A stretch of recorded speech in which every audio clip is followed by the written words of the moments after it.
So sitting on top of this brief history is a can of something that I normally wouldn't drink, but tonight I will. And a lot of people feel the same way. This is the lightsaber. Luke Redmond with his lightsaber here for the light, and some very cool pictures that we'll look at in a minute. Stephen Fig, Frankie Fig, Ian Watts. Probably a few people thought you were at one point until they saw you drive, Wattsy. Yeah. Hainsey, Washke, and as I said before, that was the once legendary solo rider Lee Redmond, who has been reduced to light duties. Literally light duties. So we are here in Watsy's shed in an undisclosed location. It's Magic Man Week. Boys, how does that make you feel this time of the year? Quite proud, actually. Yeah, it comes around fast, doesn't it? Yeah, it's been a while since we've had one, and it's really good to have another one and leading up for the national title. We were just reliving a few stories, most of which we can't tell, most of which involve Stephen in some way disappointing his brother. Am I right? Yeah. Underwhelming. Maybe scaring his brother as well. Yeah. Well, after questioning if I am his brother. But unfortunately looks in the mirror and goes, shit, he must be. But anyway, there is a different DNA in there somewhere, I'm sure. Absolutely. Now, the funny thing is, Wattsy was telling me before that you and Michael started racing about a week apart in Speed Cups. That's right, yep. And that was reflected in your careers. Not really. Vastly experienced. As I told you earlier, I started the week before Michael did, in late '87, and yeah, the extra week never really gave me any advantage. His first week, the week after, we kind of clicked straight away because I guess we were new to speed cars. Yeah, Division 2, Divi 2s. Yeah, absolutely, and we just got on like a house on fire. So. And you started the number 10 because it was the Brownie car, Bill Brown's car. Now, where is the shot? Which one you got, Hainsey? I want to see a shot of what's his... Come on, mate. Brown's car. Bill Brown's car. Up left corner. Yeah. Yep. Radio, but then it looked like this at some point, didn't it? Yeah, that's right, it. so I was getting there. Yeah. So that was the car that you went from a Tirana. Well, you even driving Tiranas and Stockies and all of them. We had three Tiranas, mate. Yeah. Stocky, visible stock, and Street. no, Division 1. Division 1. So you went from a big boy Car. to suddenly you're down in Divi 2 at Claremont in a speed Yeah, I car. know, right. How'd that first one go for you? I didn't think I would ever be able to go as fast as they were started lapping me in a 8-lap heat race. I thought, I don't know if I'm out of my depth here, but I guess like anything, you get used to pedaling and pick up the pace, and best thing I ever did. We can take the PI 55 as much as we like out of you, mate, but you were a good peddler. And I think everyone agreed that. He was a good, honest racer. I'm going to say, the ROK, the rollover king thing and all that sort of stuff, but Figgy had his fair share of wrecks as well. It wasn't like Wattsy was on his own, right? Not any juice by him. It was just a couple of bits of bad luck here and there from some wayward cars that turn right instead of left. Yeah. That's about it. So we're talking about Michael Figliomeni. It's the Magic Man race tomorrow night at the Perth Motorplex. And boy, what an incredible career from a guy that lined up with the iconic Ian Watts. They both went on to stellar careers. One of them won a few more Australian titles than the other, Frankie. One of them tamed, went to Wisconsin and Belleville and places like that. Yeah, and Wattsy went as well. But in all fairness, that all happened, but they had the same attitude. Yeah. And they had the same outlook, and they both did it because they loved it and enjoyed it. Just that happened that Michael was obviously destined to do it because that was as part of what he was. But he still had the same attitude, and Wattsy had the same attitude as him, and they did it for fun and to involve their family and friends, and that was it. There was no aspirations really to win titles. It just he was just competitive and liked to win, really, I suppose. And I made a joke about you being Ian Figliomeni, but the point is very much that you were one of the Figgies. There ain't no doubt about that. Correct. You was like a brother to Michael. Yeah, so we were pretty tight knit. Beat Tony Stewart, didn't you? Yeah, look, that's... He beat Tony Oh, nice work, Lee. Tony Stewart twice. Yeah, there you go. That was my 15 minutes of fame. Well, there's the picture is up there, as I recall. If someone wants to, drag that down, that shot is up there, right there. Graham Jones, Watsy, and some guy called Tony Stewart, right there on the And left. what was the statement from Tony Stewart to you on the podium? I started on the second row and he started at the back, and he said, "No matter where you start, it's where you finish." Yeah. There you go. And Look at that that. was pretty cool. He probably lays awake at night thinking, that 10 car. that 10 car. What a car. Now, the 34 car, the black 34 car was the first one. You got a photo on your phone of that car, which I remember was gorgeous. Who's got a picture of that car on their phone? Watsy does. He's like, where is my phone? Yeah. It was absolutely gorgeous, It though. was fantastic. Yeah. And Come on, boys. The I pressure's reckon on. Frankie's going to have one probably better. Because I took a picture of the poster that Hainsey... the old car. Yeah, the black, the very first one. Oh, the very first one. Yeah. Yeah, Why funny why story. speed car, Stephen? A bit of a challenge because of the sedan he drove. Yeah, for 'cause he half a started season. super sedans, didn't he? Got fast real quick. It was going to cost too much end of the day, so that was his way of racing speedway. That's it. And that had to make Uncle Ray pretty proud because it was pretty close. God, that thing was so pretty. Race one meeting under the. Is that the sedan? No, that's Oh, that's the road car. Yeah. Roundabout. That's the one with the roundabout in the wet where the cop pulled him over and... Jeff Pilgrim set the car up on the first night. It almost rolled over. It would have one wheel in the air like Pilgrim raced. Couldn't Yep. race it. Next week he pulled it apart, like I said, 100 pieces, put it back together, and he said, "I'm going to set it up how I know from working with our uncle Ray Janee." Yeah. And never looked back. From that day onwards, he got all the power to the ground, and he always relied on himself only, just doing what he knew. I told a lot of people over east, and particularly younger drivers, that Michael learned to drive well before he learned to drive fast. Correct. Because he had the Sigma up against some pretty big horsepower in his rivals, but he was so good at keeping the thing straight. Yeah. Also budget. Yeah. But it was, you're right. Every ounce is power to the ground, get maximum value out of all your suspension, setups, drive smooth, and never hook it up, like you say. Yeah. Drive smooth, which is fast. Amongst some of these photos, we've got some of these WASDA photos. Can you just pick this one up for us for a second here, Woski? WASDA was phenomenal in this era, late 80s, right through the 90s. I'm not going to say it's not awesome now. I'm just going to say that period was phenomenal. Those Indian file races, like, was there anything any better, Watsy? Like, those, yeah. Absolutely. And yeah, for one reason or another, they decided that they caused too many accidents. But I think that was just maybe a knee-jerk reaction because to a race that went for many years, the Indian file race, and that was just part of the. It was a rite of passage. Yeah, absolutely. But it did bite Michael That was in the Wayne Covert incident. That was the only way we would, in Division 2 when we started, we would actually get to mix with the Divi 1 guys. So Yeah, it was right. a really good experience. So it got you up and about real quick. You got onto the pace.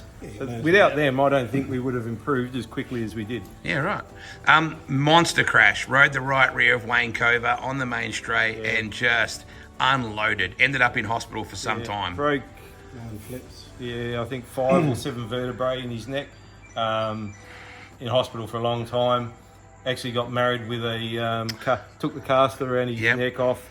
Did the photos and put it back on. So married with his neck in a brace. Now, that also was a turning point for him with the chassis, because that was when he decided he wanted to start looking at building his own cars. Control his wasn't it? own destiny. He did a lot of research just by thinking to himself and reading a lot of books, which he used to pass on to me, and so he'd read this 10 times and you'll nail it, and I'd just look at the first page, the last page, and go, yeah, I'm done.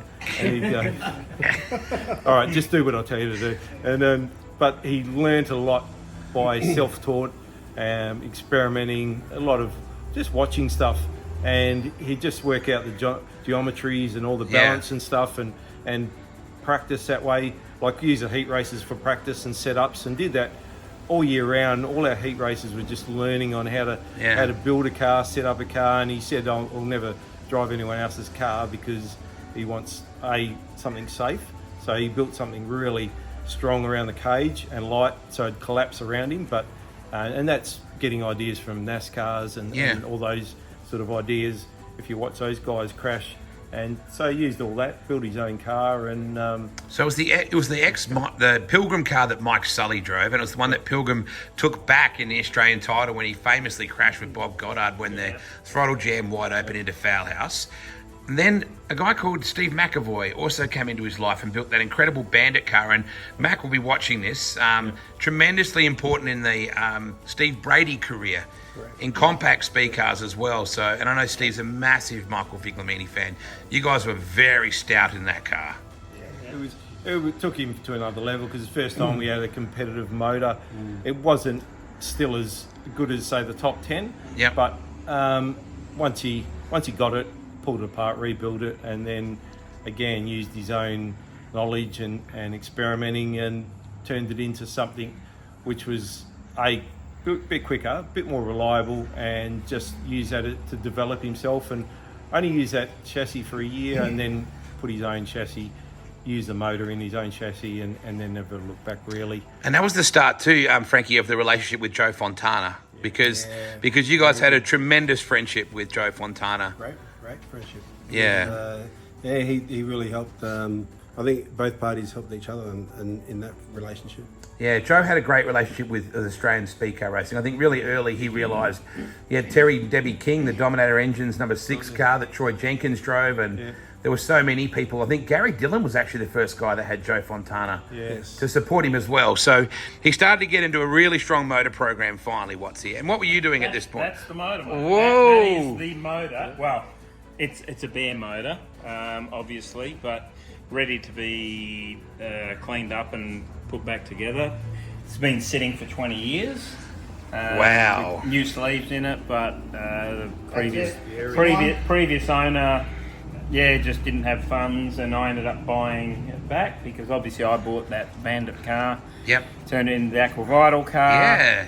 And that was our, well, to me, the best night of racing we ever had, beating Tony Stewart. And a few weeks after that, I had a big crash and wrecked that chassis and built that chassis there. Yeah, rock number 2. Put all this race gear that was in that Bandit car in that chassis. We actually raced that car at Newcastle 97, I think, national title. That's when and crashed my Brady brains won it. out again. Yeah, just another crash.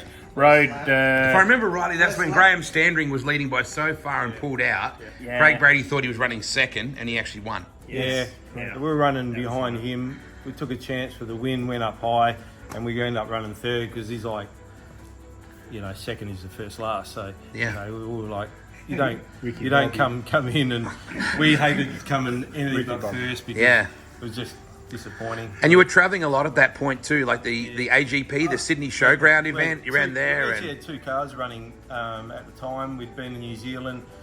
He built a car just for New Zealand, which was not a high bar. It was the opposite. It was in between. Sent that over there, raced that. Did really well, won the World Derby, but then kept the other car here to do all the local stuff for a while. So we're running 2 cars.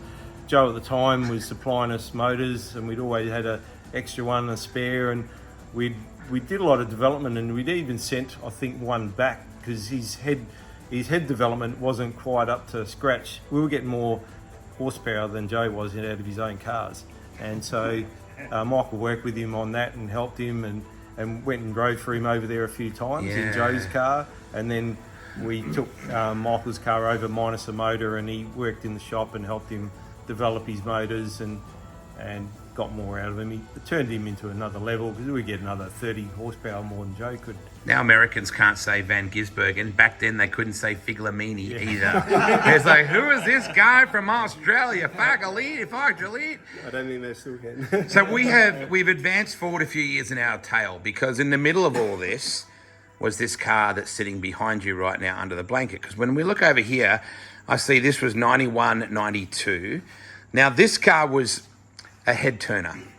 Let's just put it that way. To start with, it was like, holy cow. Who saw it? Did you remember seeing it before it went out? The first night was a state title.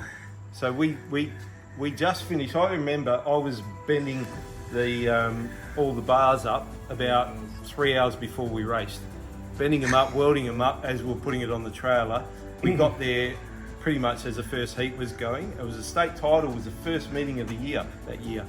It was either the first or second meeting, but it was our first meeting, and we rocked up. Never started it. Didn't have a chance. We started it and raced at the same time. We run third in the state title. Take the cover Everyone off. else crashed. Let's have a look at go and grab a corner, everybody. This car was an absolute head turner, and it was. Tom Watson Jr. won this. That was his Yeah, first right. state title. This was polarizing, this car, because you either loved it or you hated it. And it didn't have the. It didn't have. You love it now. The bonnet wasn't. The bonnet was rather square and cumbersome at the time, but this paint scheme was unlike anything anybody had in the country or even maybe the planet. Ah, look at her. Okay, so I can appreciate that she looks beautiful now. And it's got Charlie Irwin right down the side, fiberglass and resin sales. So, Charlie Irwin down the side. Figgy, like anybody, had believers. And Charlie Irwin was right to the very end. He was hardcore, wasn't he? All the panels, fuel tanks, anything he could make, seat, anything and everything Charlie would do. He'd give us his spare cash, you know. Yep. Anything and everything. He was awesome. What's he done a phenomenal job.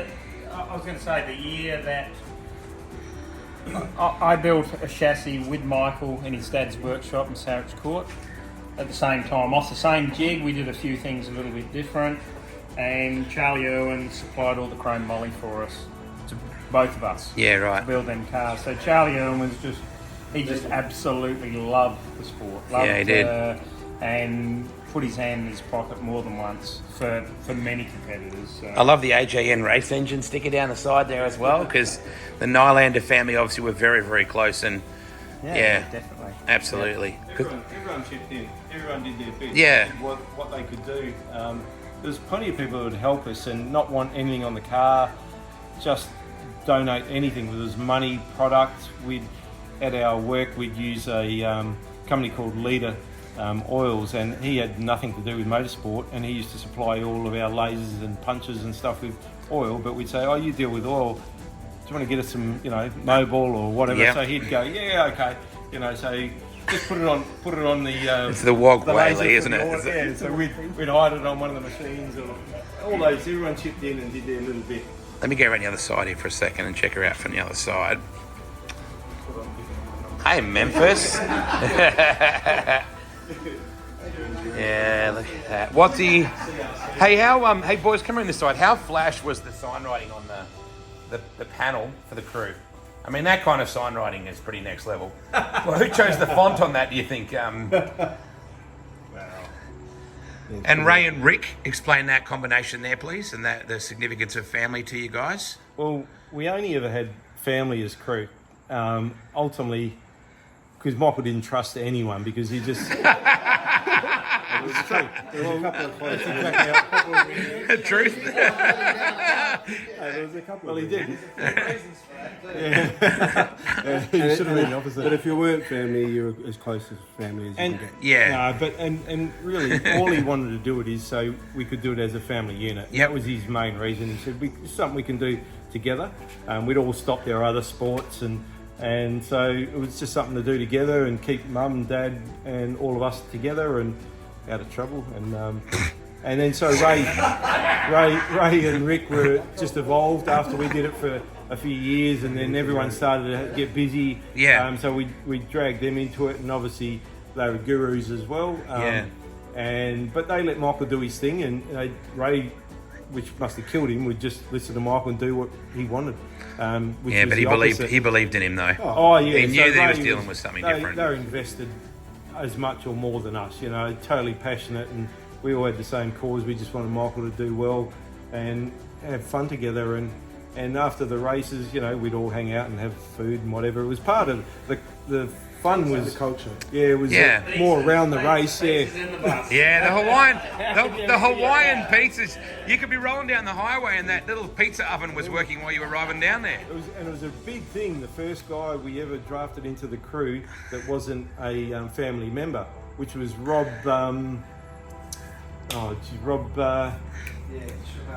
He's one of the members of WASDA now. He's Rob Massey. Well, listen to his last name. No wonder he snuck in. Massey. Oh, he had to be a wog. But and then we had the first skippy, which was Mike McDonald. Yeah.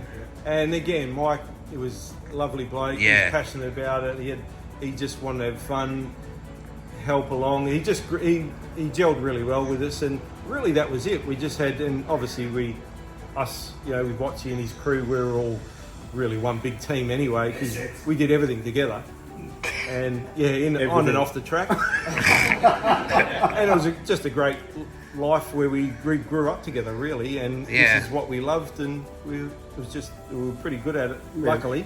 And we had fun doing it. But it was more about the fun, and Michael just loved these things because they were such a challenge. If we take you two off the table and your brothers and sister off the table in terms of the passionate, don't tangle with them, I put your mum and I put Uncle Ray right up there please don't tangle. Oh. If you said anything bad about Michael, your ass was grass. I used to use Uncle Ray as my guy. I'd just put stuff into his head and then just let him go, so then I wouldn't get in trouble. So, but yeah, that was. I mean, luckily it wasn't too often, but we didn't take lightly to people that deliberately would trash you, and we didn't like that because he was the opposite. So we're like, why would you do that to someone who's the fairest guy out there? So I didn't enjoy that, and I let people know it if they did it. I'm going to hurt them. But probably because Ray never had a bad temper. No, Ray was very quiet. Can we grab the photos that you have over there near you, Lee, with the original design? Thank you, Luke Skywalker. So the bonnet, the very first bonnet, was intriguing. It was very boat-like. Well, it was. When you look at it like that, right? It morphed into this eventually. How long did it take before it went from to this? From the square bonnet that you designed. A few weeks, wasn't it? Yeah, it was only a couple Come of weeks. Was it the weight of public expectation, the pressure? Was it me I think Charlie just looked at it and Charlie said, I've got to do something. Yeah, that's pretty much how it went. I'll help you out. Yeah, I think week 2 he goes, Michael, I'll build you a bonnet. A real one. But check out that. How different. No one's got a bonnet like that. How good is that? Well, I mean, that was something that stayed with him. Come over next to these guys, Watsy. Come over this way next to these guys. That was his creativity and his scientific mind was something that stayed with him till the day he passed. Yeah. Like he was a phenomenal geek with race tech, wasn't he? Yeah, it was deliberate. Yeah, it's there for, like you say, it's for a reason, yeah, to go faster. Yeah, reason. Because there were certain rules, and you really had to. They used to slightly change them every year, so you really had to think about aerodynamics because we had to get the maximum out of the car that was underpowered. So we would look at all different ways of little wings and little like air in and out, and then we were forever thinking about different stuff like that. And Charlie was right onto it, so he'd work with you on bonnets and stuff over the years, didn't he? And little panels and. Yep. Viggies, how appropriate is it that the bloke in the middle here was largely responsible for having this the way it sits here right now? Like, he's pretty well a brother, isn't he, mate? Yeah, absolutely. Yeah, absolutely. Very appropriate. Michael's best mate, and they were thick and thin, and when Watsy said he was going to do it, I was like, oh, awesome, whatever we can do I just want to help in any which way. But ultimately, Watsy and his crew have spent, I don't know how many hundreds and hundreds of hours to do it. Because they always wanted to work on something that was fast, boys. I think that's what you do. I guess at the end of the day, when Michael passed, I don't know what put it into my head, but I thought, wow, I just thought I know where that first car, the first fighter chassis is, and spoke to Hainsey and Bosky, and we'll be in it. So I tracked it down within a couple of weeks. I bought the car and stripped it down, and it didn't have this bonnet. And Charlie Earn was still around, so I spoke to Charlie, and he still had the plug, so he did the bonnet within a couple of weeks, and it just all started to happen. So it was You've got some ripper photos around here, Watsy. Well, some of the. Interject on that. The night that we took it down on the practice for the Fig night, when we rocked up with this, that nobody knew that we'd built it. The old gang that rocked up were just amazed to see. It was like seeing a ghost. Yeah. They actually thought, well, this is pretty incredible to see it again. They just thought, wow. And then they just flocked to the car. Stephen was there, wasn't it? It was pretty incredible. Well, firstly, how the hell did you do that? Yes. Yeah. To replicate it, such a different, unique car. Yeah. With that bonnet and the scheme and everything the same, it's pretty amazing. I mean, not only you've got to be clever, but you've got to be super passionate. Another one of your great supporters of all this was Terry Clare, TJ, the guru, in both your cars, Watsy. I know that TJ will be watching this for sure at some point as well. And he came up with a lot of the shirt designs, I'm pretty sure, that you guys have there.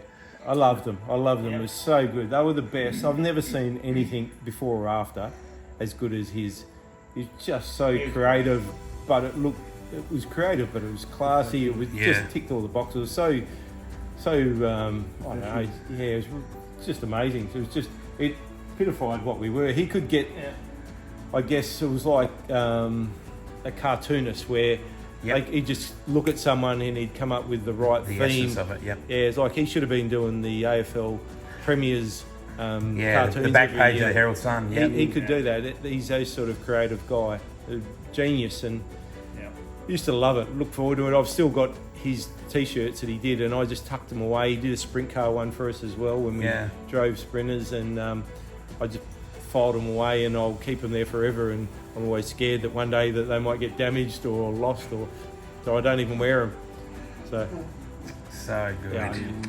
The car looks amazing, Watsy. Well done to you and Washke and Hainsey and everybody that's involved in it.